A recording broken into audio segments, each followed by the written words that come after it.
Hello friends, welcome to physics fact by Abhishek Seth. दोस्तों, आज के इस वीडियो लेक्चर में आप सभी का स्वागत है।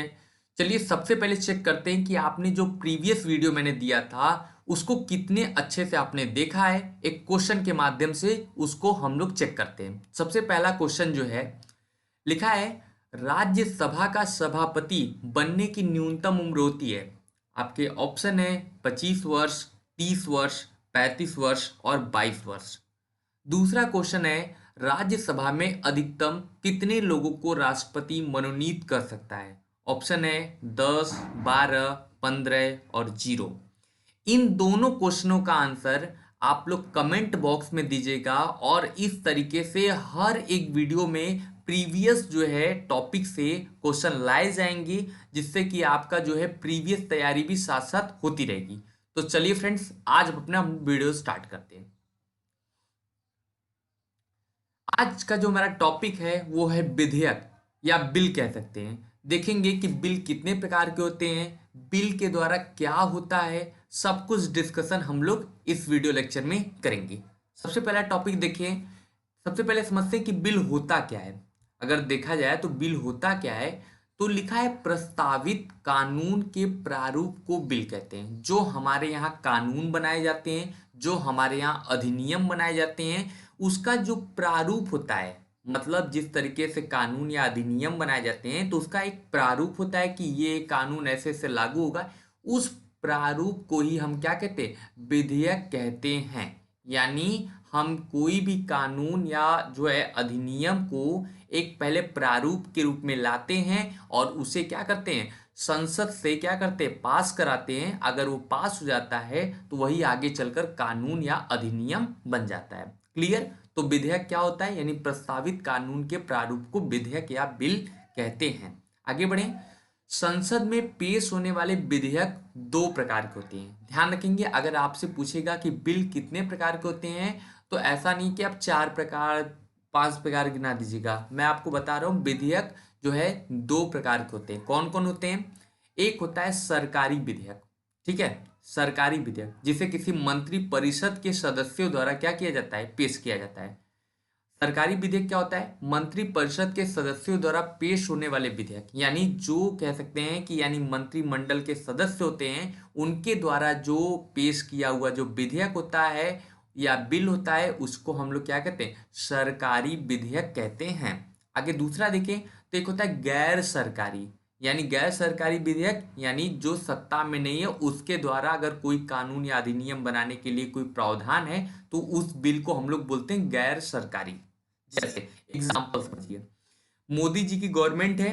मोदी जी के गवर्नमेंट का अगर कोई भी मंत्री परिषद का कोई सदस्य कोई बिल को पेश करता है, ठीक है, तो उसे हम कौन से बिल बोलेंगे, उसे सरकारी बिल कहेंगे। लेकिन अगर राहुल गांधी जी करते हैं विधेयक को यानी बिल को पेश करते हैं तो उसे हम लोग क्या बोलेंगे, गैर सरकारी विधेयक कहते हैं। ठीक है, मतलब अगर जो है राहुल गांधी हो गई, ममता बनर्जी हो गई, अखिलेश यादव हो गए, ये लोग अगर क्या होते हैं कोई बिल को पेश करते हैं यानी मतलब उसमें संसद में, तो उसे हम बोलेंगे गैर सरकारी विधेयक, क्योंकि वो उस समय मंत्री परिषद के सदस्य नहीं है। उन सांसदों द्वारा पेश किया जाता है जो मंत्री परिषद के सदस्य नहीं होते। क्लियर दोनों चीज? चलें आगे बढ़ते हैं।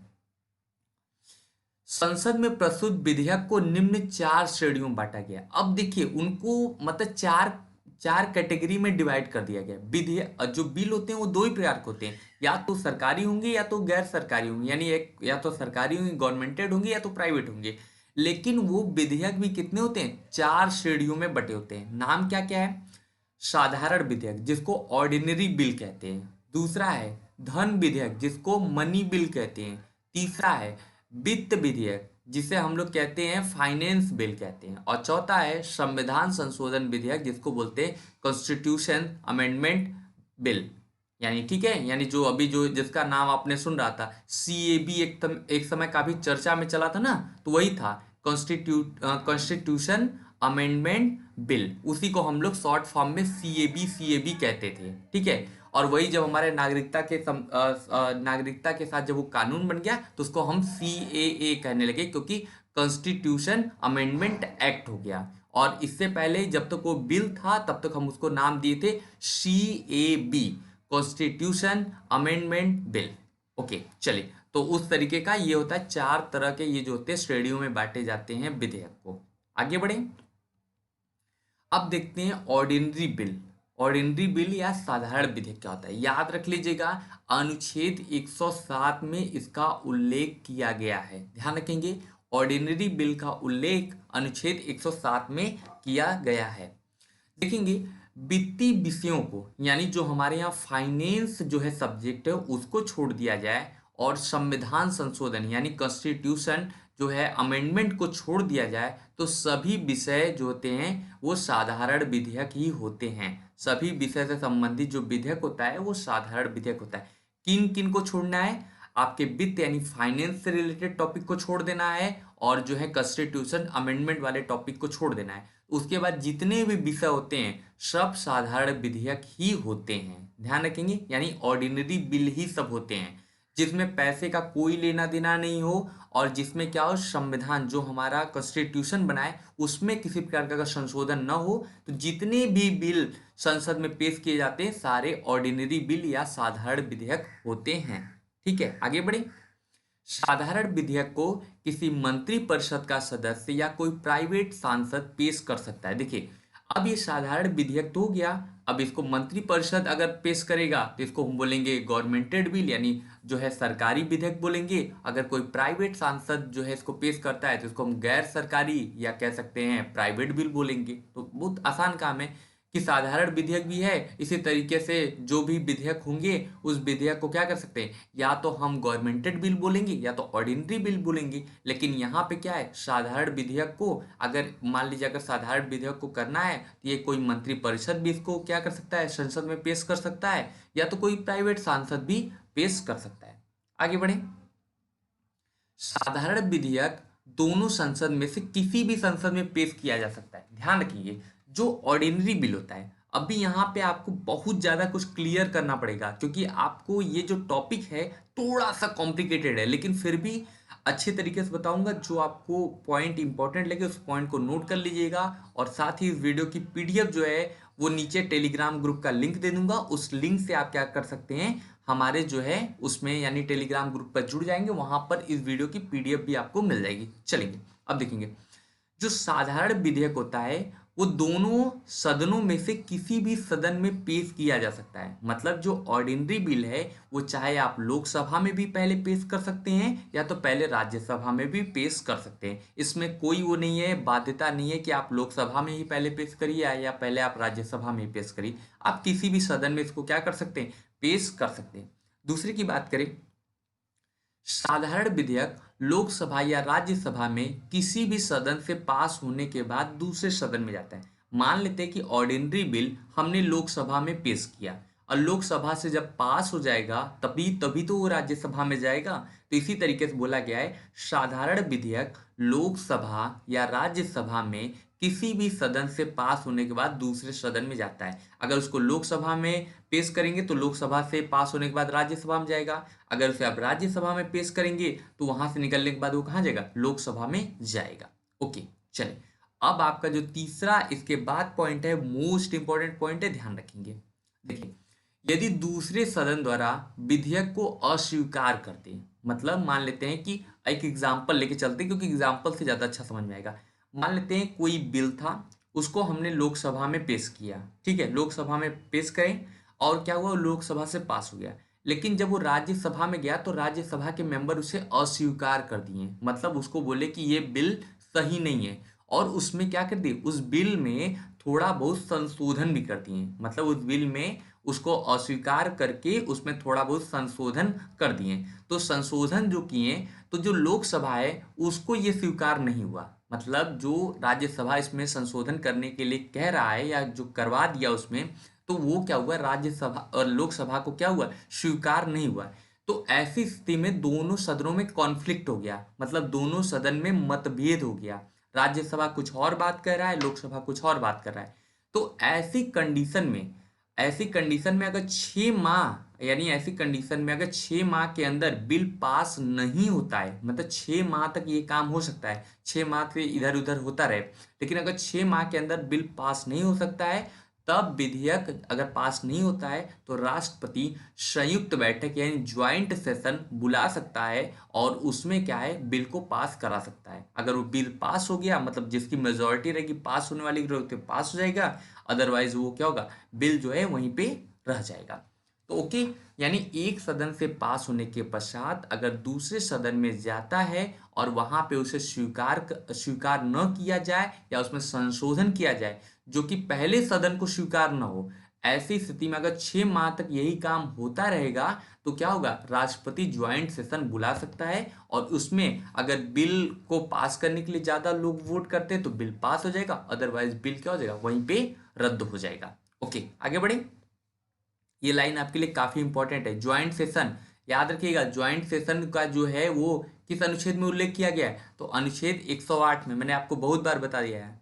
देखिएगा, दोनों सदनों से पास होने के पश्चात, मान लेते हैं चलिए अब दोनों से सदन से क्या हो गए, पास हो गए, कोई भी बिल था वो दोनों सदन से पास हो गया, लोकसभा से भी पास हो गया और राज्यसभा भी अस्वीकार किया था, लेकिन ज्वाइंट सेशन के बाद वो भी पास हो गया। ठीक है, दोनों सदनों से पास होने के पश्चात राष्ट्रपति की स्वीकृति के लिए जाता है। मतलब अगर दोनों सदन से बिल पास हो गया तो राष्ट्रपति के पास जाता है उनके सिग्नेचर को लेने, यानी उनकी स्वीकृति लेने के लिए वो राष्ट्रपति के पास जाता है।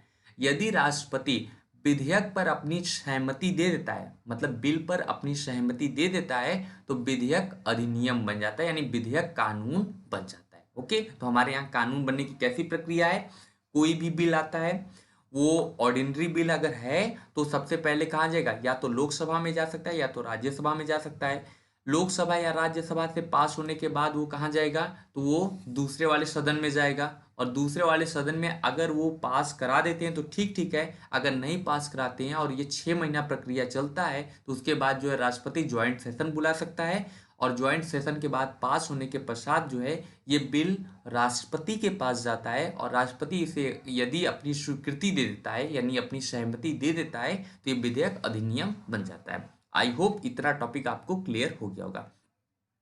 थोड़ा सा टॉपिक डिफिकल्ट है इसलिए मुझे समझाना ज्यादा पड़ रहा है, अदरवाइज जो है धीरे धीरे निकल सकते थे इसमें। चलिए अब आते हैं मनी बिल, देखते हैं धन विधेयक क्या होता है। देखिएगा, संविधान के अनुच्छेद 110 में धन विधेयक का उल्लेख किया गया। देखिएगा, ऑर्डिनरी बिल 107 में उल्लेख किया गया है, ज्वाइंट सेशन 108 में किया गया है, लेकिन जो धन विधेयक है यानी जो मनी बिल है उसका उल्लेख अनुच्छेद 110 में किया गया है। ओके, अनुच्छेद 110 में किया गया है। आगे बढ़े। धन से संबंधित सभी प्रकार के विषय, धन से संबंधित सभी प्रकार के विषय धन विधेयक के अंतर्गत ही आते हैं। जैसे केंद्रीय सरकार द्वारा उधार लिए गए धन का विनिमय, यानी उनका धन का क्या होगा, लेन देन, भारत के संचित निधि और आकस्मिक निधि की अभिरक्षा, मतलब उसका जो है अच्छे तरीके से देखभाल करना, ऐसी किसी भी प्रकार के निधि से धन जमा करना या निकालना, सब कुछ इस टाइप का जो बिल होगा उसको हम बोलेंगे मनी बिल बोलेंगे। ठीक है, मतलब क्या क्या, धन के अंतर्गत कौन, जिसमें भी धन से रिलेटेड जो होता है बिल होते हैं, सारे धन विधेयक होते हैं। ये केंद्र सरकार जो है जब उधार लेती है, यानी जो है संचित निधि से उधार लेना या उसमें पैसा जमा करना, इस टाइप के जो बिल होते हैं उसको हम लोग क्या बोलते हैं, मनी बिल कहते हैं। और भारत के संचित निधि आकस्मिक निधि से की अभिरक्षा करते हुए उसमें जमा करना या धन निकालना जो होता है इसको धन विधेयक। सीधे सीधे मोटी भाषा में ये समझिए, जिसमें जिसमें क्या होगा, सीधे सीधे संचित निधि या आकस्मिक निधि या सरकार द्वारा धन का लेन देन करेगा, इस टाइप के जो विधेयक होंगे या इस टाइप के जो बिल होंगे उसको हम लोग बोलेंगे मनी बिल या धन विधेयक कहेंगे। ओके, आगे बढ़ते हैं। धन विधेयक प्रस्तुत करने से पूर्व राष्ट्रपति की सिफारिश आवश्यक है। ध्यान रखिएगा, अब यहीं से क्वेश्चन सबसे ज्यादा इंपॉर्टेंट बनते हैं। देखिएगा, जो आपकी मनी बिल होती है, अभी हमने ऑर्डिनरी बिल देखा था तो बताया था कि उसमें चाहे आप मतलब जो है पहले आप लोकसभा में पेश करिए, राज्यसभा में पेश करिए, कोई दिक्कत नहीं है। लेकिन इसमें क्या है, किसी भी सदन में उसको क्या करना है, अगर पेश करना है, मतलब उसको मतलब वहां पे सदन में ले जाना है, तो इसके पूर्व राष्ट्रपति की सिफारिश करनी होगी, यानी राष्ट्रपति के अनुमति से ही धन विधेयक क्या होगा, जो है सदन में क्या होगा, मतलब पेश किया जाएगा। तो याद रखेंगे, धन विधेयक पर सबसे पहले राष्ट्रपति के सिग्नेचर होते हैं, फिर वो क्या करता है, सदन में जाता है। जबकि ऑर्डिनरी बिल में उसको पेश करने के लिए राष्ट्रपति की कोई सिग्नेचर की जरूरत नहीं पड़ती है। ओके, मतलब सीधे सीधे ये समझे ना, धन विधेयक में राष्ट्रपति की सिग्नेचर पहले जरूरी है, जबकि जो है ऑर्डिनरी बिल में राष्ट्रपति का सिग्नेचर सबसे बाद में जरूरी है। ओके, आगे बढ़े।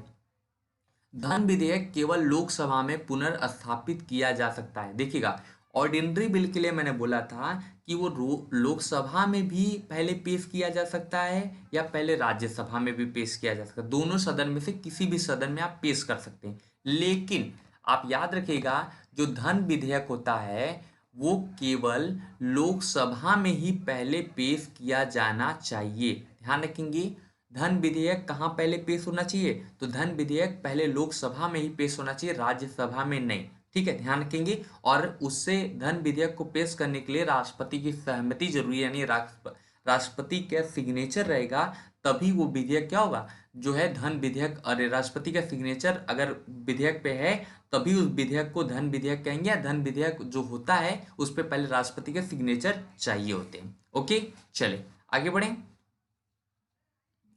धन विधेयक के लिए संपूर्ण शक्ति लोकसभा के पास है, राज्यसभा के पास नहीं। क्योंकि अभी देखेंगे, चलिए इस लाइन को अगले लाइन में क्लियर करते हैं। धन विधेयक को राज्यसभा अधिकतम 14 दिनों तक रोक सकती है। यदि इतने दिन में यदि राज्यसभा में पास नहीं होता है तो राज्यसभा से पास मान लिया जाता है। यानी देखिए, मतलब लोकसभा, सबसे पहले आपने बताया कि लोकसभा, अरे धन विधेयक जो है लोकसभा में पेश हो रहा है, और लोकसभा में ही पेश सबसे पहले किया जा सकता है, मतलब दोनों दोनों सदनों में से किसी भी सदन में पेश नहीं किया जा सकता है, उसे पहले लोकसभा में पेश करना पड़ता है। और राज्यसभा में वो मैक्सिमम 14 दिन तक ही रह सकता है। यदि 14 दिन के अंदर राज्यसभा के मेंबर उसे पास नहीं करते हैं तो वो क्या हो जाएगा, वो ऑटोमेटिक पास माना जाएगा। इसलिए कह सकते हैं कि धन विधेयक पर संपूर्ण शक्ति किसकी होती है, लोकसभा की होती है, राज्यसभा की नहीं। क्योंकि अगर राज्यसभा में 14 दिन तक उस बिल पर कोई बात नहीं हुआ, उस बिल को पास नहीं किया गया, तो 14 दिन के बाद वो ऑटोमेटिक बिल पास माना जाएगा। ओके, इतना क्लियर है। चलिए, पेश किया हुआ विधेयक धन विधेयक है, एक लोकसभा का अध्यक्ष तय करता है। अभी मैंने बताया था कि यानी सब कुछ धन विधेयक से रिलेटेड पावर किसके पास है, लोकसभा के पास है। तो ये भी जानिएगा, जो पेश किया हुआ विधेयक है, बिल है, वो पता करना हो कि ऑर्डिनरी बिल है या मनी बिल है या फाइनेंस बिल है, ये कौन, अगर ये धन विधेयक है तो इसको कौन बताता है, तो इसको लोकसभा का स्पीकर बताता है, यानी लोकसभा का अध्यक्ष ही बताता है। मतलब कोई हमारे यहाँ बिल आया और सरकार कह रही है कि ये गवर्नमेंटेड बिल है, मतलब सॉरी ये मनी बिल है, तो इसको कौन तय करेगा, तो लोकसभा का स्पीकर ही तय करेगा। ओके, चले आगे बढ़े। अब आते हैं वित्त विधेयक, यानी फाइनेंस बिल क्या होता है। अभी तक आपने देखा, धन विधेयक देख लिया कि जितने भी सरकार लेन देन करती है और सरकार जो है संचित निधि या आकस्मिक निधि से जो पैसे निकलवाती है या जो उसमें रखवाती है, सारे जो है बिल जो होते हैं वो आपके धन विधेयक होते हैं। अब देखते हैं वित्त विधेयक क्या होता है। कहीं ना कहीं आप वित्त जो है, वित्त का भी मतलब धन विधेयक से ही होता है। देखेंगे, वित्त विधेयक उस विधेयक को कहते हैं जो अनुच्छेद 10 में उल्लेखित विषयों के साथ साथ, यानी अनुच्छेद 10 में क्या है, थोड़ा सा ध्यान रखिए इस चीज को। थोड़ा सा मैं पेन ले लूं, फिर मैं आपको समझा रहा हूँ यहाँ से। ठीक, देखिए, अनुच्छेद 10 में अभी हम लोग क्लियर किया गया था, अनुच्छेद 110 में जो है आपका मनी बिल है। तो ये कह रहा है कि उस विधेयक, यानी वित्त विधेयक, उस विधेयक को कहेंगे जो अनुच्छेद 110, यानी 110 में मतलब कौन हो गया, धन विधेयक में उल्लेखित विषयों के साथ साथ, मतलब जो फाइनेंस बिल होता है उसमें पूरी तरीके से धन विधेयक वाले बिल रहते हैं, तथा अन्य प्रकार के विषय जैसे राजस्व, आय, व्यय, मतलब राजस्व का जो होता है कि कितना आय आया, कितना व्यय आया, तथा आगामी वित्तीय वर्ष में किसी नए प्रकार के कर संशोधन से संबंधित होता है। ये समझ लीजिए, जैसे हम लोग एक एग्जाम्पल आपको दे रहा हूँ। जैसे मान लेते हैं कि सरकार जो है किसी पैसे को निकलवाती है बैंक से, अरे मतलब संचित निधि से, या जमा करवाती है, उस बिल को हमने मनी बिल बोल दिया। लेकिन अगर मान लेते हैं कि कोई सरकार द्वारा कोई कर लगाया गया, कर का मतलब टैक्स लगाया गया है, उस टैक्स में अगर वो क्या करती है, संशोधन कराती है कि अब ये टैक्स जो है, पहले आयकर इतना था, यानी इनकम टैक्स जो है इतना था, अब बढ़ाकर इतना कर दिया गया है। तो इस टाइप के जो बिल होते हैं, इस टाइप के जो विधेयक होते हैं, उसको हम लोग बोलते हैं वित्त विधेयक या फाइनेंस बिल बोलते हैं, जिसमें डायरेक्ट पैसा लेना देना नहीं होता है लेकिन इनडायरेक्टली पैसे का ही लेन देन होता है, उसको हम लोग वित्त विधेयक कहते हैं। ओके, मतलब डायरेक्ट अगर पैसे का लेन देन होता है तो धन विधेयक, और इनडायरेक्टली कर के माध्यम से हो गया या किसी चीज का मतलब आप कुछ चेंज करा दे रहे हो कि ये पैसे का ही होता था लेकिन इसको हम चेंज करा के बढ़ा दिए या घटा दिए, तो सब कुछ किस में आता है, तो आपके वित्त विधेयक में आते हैं। ओके ठीक, चलिए।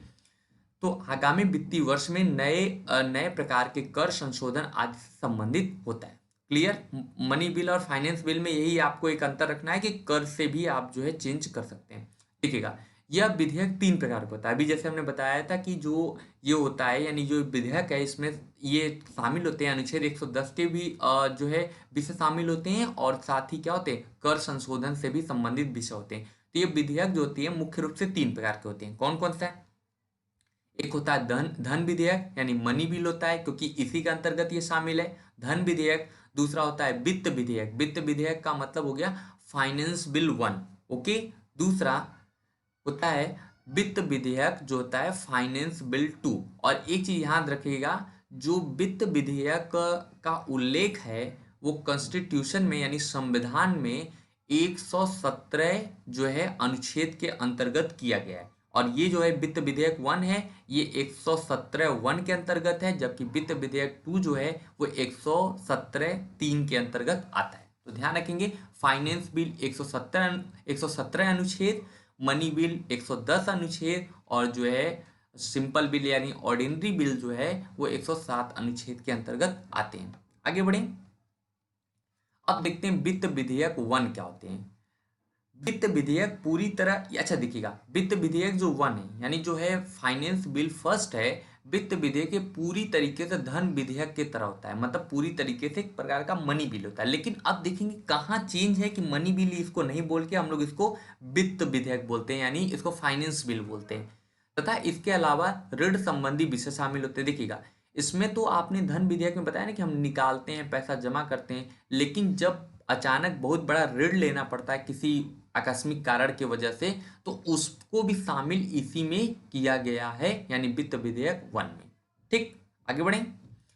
ये यह भी लोकसभा में पूरा सब, जैसे आप देख रहे थे मनी बिल को देखे थे कि मनी बिल भी सबसे पहले लोकसभा में ही मतलब वो किया जाता है, पेश किया जाता है। इसी तरीके से जो जो फाइनेंस बिल 1 होता है ये भी पूरी तरीके से लोकसभा में ही पहले पेश किया जाता है। दूसरा, यह भी राष्ट्रपति के सहमति के बाद ही लोकसभा में पेश किया जाता है। इस बिल के लिए भी राष्ट्रपति की सहमति जरूरी है, यानी बिल पर पहले राष्ट्रपति के सिग्नेचर जरूरी है, उसके बाद ही इसे लोकसभा में आप क्या कर सकते हैं, पेश कर सकते हैं। ओके, इसमें भी राज्यसभा के द्वारा अस्वीकार किए जाने के बाद संयुक्त बैठक का प्रावधान है। देखिएगा, यहीं से ये पता चलता है कि ये ऑर्डिनरी और मतलब ये जो है फाइनेंस बिल है, क्योंकि ये दो दो पॉइंट आप दिख रहे हैं, एक मिनट, ये आप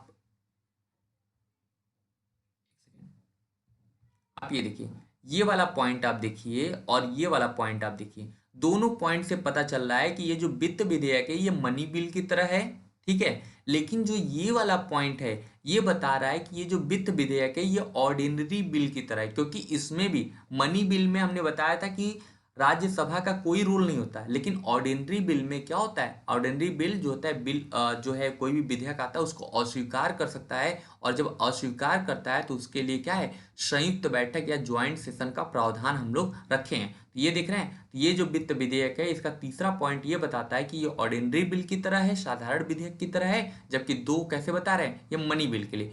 इसलिए ये पूरी तरीके से किस बिल में आता है, ये वित्त विधेयक या फाइनेंस बिल 1 में आता है। ठीक है, ध्यान रखेंगे, अगर आपसे ये पूछेगा कि वित्त विधेयक और धन विधेयक में क्या अंतर होता है, तो यही एक तीसरा पॉइंट डिफरेंस है। ओके, अब आते हैं वित्त विधेयक 2 यानी फाइनेंस बिल 2। वित्त विधेयक 2 पूरी तरीके से साधारण विधेयक की तरह होता है, ठीक है। वो किसके तरह था, वो पूरी तरीके से आपका मनी बिल की तरह था, ये पूरी तरीके से क्या था, साधारण बिल की तरह है। देखेंगे क्या है, किसी भी सदन यह भी किसी भी सदन में पेश किया जाता है। जैसे ऑर्डिनरी बिल को आप किसी भी सदन में, लोकसभा या राज्यसभा में किसी भी पेश कर सकते हैं, तो इसी तरीके से फाइनेंस बिल को किसी भी सदन में पेश किया जा सकता है। इसको प्रस्तुत करने के लिए राष्ट्रपति की सहमति आवश्यक नहीं है। जैसे ऑर्डिनरी बिल में भी सहमति की जरूरत नहीं थी, इसी तरीके से ये वाले बिल में भी सहमति की जरूरत नहीं है। आगे, जब कभी दोनों सदनों में मतभेद हो जाए तो संयुक्त बैठक का प्रावधान है। जैसे आपने ऑर्डिनरी बिल में देखा था कि जब कभी दोनों सदनों में मतभेद हो जाए या कॉन्फ्लिक्ट हो जाता है तो उस समय क्या है, हम लोग ज्वाइंट सेशन बुलाते हैं, संयुक्त बैठक बुलाते हैं। तो इसमें भी क्या है, संयुक्त बैठक का प्रावधान है। अब आते हैं सबसे इंपॉर्टेंट टॉपिक, बजट। क्या होता है बजट? जैसे हम लोग कहते हैं, कई बार कंफ्यूजन होता है क्वेश्चन कि सर मतलब लोकसभा, अरे ऑर्डिनरी बिल, मनी बिल और जो है फाइनेंस बिल और बजट, इन सब में क्या डिफरेंस है? तो कहीं ना कहीं ये डिफरेंस आपको सारी चीजें यहाँ पे दिख रही हैं। देखिएगा, संविधान में बजट को वार्षिक वित्तीय विवरण के नाम से जानते हैं, ये ही ध्यान रखना है आपको। ऐसा नहीं है कि ये कोई बिल है, ये कोई बिल नहीं है। ये क्या है? एक है वार्षिक वित्तीय विवरण, मतलब सरकार द्वारा वर्ष भर में क्या क्या कार्य किया गया उसका विवरण देना है, और भविष्य में कौन कौन सी उसकी परियोजनाएं हैं उसका विवरण देने के लिए जो है संसद में उपस्थित होती है। और इसी को हम लोग कहते हैं बजट कहते हैं। कि मतलब आपके जो है पिछला जो है साल का, पिछला वर्ष का या पिछले साल का जो भी आपका ब्यौरा है उसे आप सदन में रखिए, तथा आगामी साल आप कौन कौन से परियोजनाओं को करेंगे उसका विवरण भी सदन में रखिए। इसी को हम लोग कहते हैं बजट कहते हैं। ये कोई जो होता है बिल नहीं होता, ध्यान रखेंगे, ये कोई बिल या आप कह सकते हैं विधेयक नहीं होता। बस ये क्या होता है, एक विवरण होता है, जिस विवरण के तहत ये होता है कि सरकार जो जो कार्य करती है वो सभी के सामने पारदर्शी हो, इसलिए इस तरीके का काम किया जाता है बजट। और बजट सत्र का उल्लेख आप जानते हैं कि आपको होता है फरवरी से मई के बीच में किया जाता है, यानी जो पहला सेशन होता है वही बजट सत्र होता है। आगे बढ़े, बजट में भारत सरकार के अनुमानित प्राप्तियों और खर्च का विवरण होता है। जो ऐसा मैंने आपको बताया कि जितने भी वो अभी तक कार्य में सफल पाई है, जितने भी कार्यों को उसने अच्छे से किया है उसका भी ब्यौरा देती है, और उसमें कितना कितना खर्च लगा है उसका भी ब्यौरा सरकार देती है। आगे बात करते हैं, बजट में निम्नलिखित विषय शामिल होते हैं। बजट में कौन कौन से विषय शामिल होते हैं वो जरा देख लेंगे। राजस्व एवं पूंजी के अनुमानित प्राप्तियां, यानी कितना जो है राजस्व या पूंजी के रूप में सरकार को प्राप्त हुआ, पहला चीज। राजस्व बढ़ाने के लिए उपाय और साधन, जो सरकार का राजस्व है किस तरीके से बढ़ाया जा सकता है, उसके लिए उपाय क्या है, उसके लिए साधन क्या है, सब कुछ जो है बताया जाता है। उसके बाद है खर्च का अनुमान, कितना जो है आने वाले समय में जो परियोजनाएं निकालनी है उसके लिए कितना खर्च होगा, और जो है आने वाले वर्ष में आर्थिक और वित्तीय नीति की व्यवस्था, खर्च की योजना और परियोजना, और साथ ही कि कैसे हम आगामी जो है वर्ष को चलाएंगे, उसके लिए जो है क्या क्या कितना खर्च आएगा और कौन कौन सी परियोजना हम लोग चला रहे हैं, सब कुछ का ब्यौरा जो है बजट के अंतर्गत दिया जाता है। बात करें तो 2017 के पहले भारत सरकार के 2 बजट थे। यानी आप जानते भी होंगे, अगर थोड़ा सा तैयारी अगर पहले से करते आ रहे होंगे तो आपको पता होगा 2017 के पहले भारत सरकार के 2 बजट होते थे।